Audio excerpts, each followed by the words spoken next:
Adolf Hitler. He was appointed to power by men who believed they could control him. On January 30th, 1933, German President Paul von Hindenburg named Adolf Hitler Chancellor of Germany through a fully legal democratic process. Hitler had lost the presidential election 9 months earlier, taking 30.1% of the vote to Hindenburg's 53%. The conservative establishment, industrialists, former generals, aristocrats, calculated that placing him in a coalition cabinet would harness his electoral base while containing his movement. They were wrong about every part of that calculation. The turning point came 28 days later. On February 27, 1933, the Reichstag building burned. A Dutch communist named Marinus van der Lubbe was arrested at the scene. Hitler moved within hours, persuading Hindenburg to sign the Reichstag Fire Decree, suspending civil liberties across Germany, effective immediately. 25 days after that, the Enabling Act passed 444 votes to 94, granting Hitler the authority to enact law without parliamentary approval. Democracy didn't collapse in Germany. It was handed over voluntarily, piece by piece, by men who thought the arrangement was temporary. When Hindenburg died on August 2, 1934, Hitler merged the offices of Chancellor and President into a single role. He had been in government for 18 months. The men who appointed him spent the rest of their lives explaining how they hadn't seen it coming. The documents they signed said otherwise. Napoleon Bonaparte. He saved the Republic, then he kept it. On November 9, 1799, General Napoleon Bonaparte, aged 30, participated in the coup of 18 Brumaire, overthrowing the French Directory.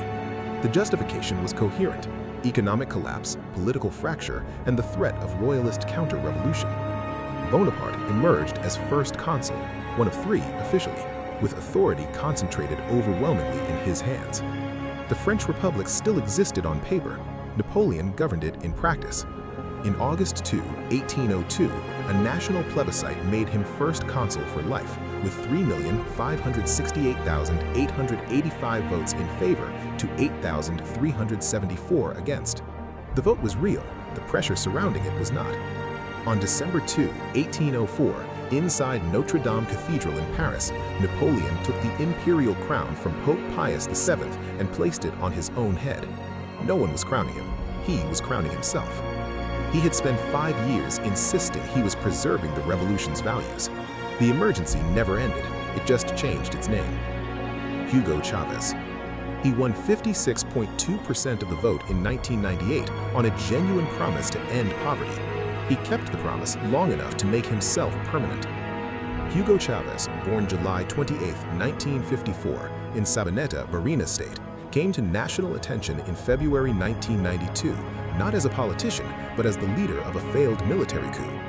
He served 2 years in prison, was pardoned in 1994, and 4 years later was president. His first act was to rewrite the Constitution. A constituent assembly dominated by his allies produced a new document in 1999 that extended the presidential term and concentrated executive authority. The National Congress was dissolved in the process. Each restructuring was put to a public vote. Each passed. By 2004, Chávez controlled the Supreme Court, the National Electoral Council, and the state oil company PDVSA, which he purged of 18,000 employees following a general strike. Independent television stations were systematically shut down across his 14-year rule. He died in office on March 5, 2013, at age 58. Venezuela's inflation reached 1 million% within 5 years of his death, a direct consequence of the economic structures his government had built. He never called it a dictatorship, he called it a revolution. The distinction mattered to him far more than it changed anything for anyone else. Ferdinand Marcos. Ferdinand Marcos declared martial law on September 21, 1972. His third presidential term would have been unconstitutional. Martial law made the question irrelevant. Marcos, born September 11, 1917 in Surat, Ilocos Norte, had governed the Philippines since 1965. He was charismatic, American-educated, and genuinely popular through his first term. By his second, political violence was accelerating. His justification for martial law was a communist insurgency, real enough to appear credible, exploited far beyond any proportionate response. Congress was abolished, the Constitution was suspended, Marcos ruled by presidential decree for 14 years, overseeing the imprisonment of 70,000 political opponents and the documented torture of at least 34,000 individuals during the martial law period. The People Power Revolution of February 1986 removed him without a single shot fired. He fled to Honolulu, where he died on September 28, 1989. His son became president of the Philippines in 2022. Robert Mugabe. Robert Mugabe governed Zimbabwe for 37 years. He began as a liberation hero. He ended as the reason the country needed liberating again. Mugabe, born February 28, 1954, in Kutama, southern Rhodesia, spent 11 years in Rhodesian prisons before becoming Zimbabwe's first prime minister in 1980. His early governance drew international praise. Literacy rates rose, schools were built, and racial reconciliation was formally declared. The fracture came in February 2000. Mugabe had asked a constitutional referendum that would expand presidential powers. It failed. 54.7% voted no. Within weeks, organized groups of war veterans began seizing white-owned farms, often with violence.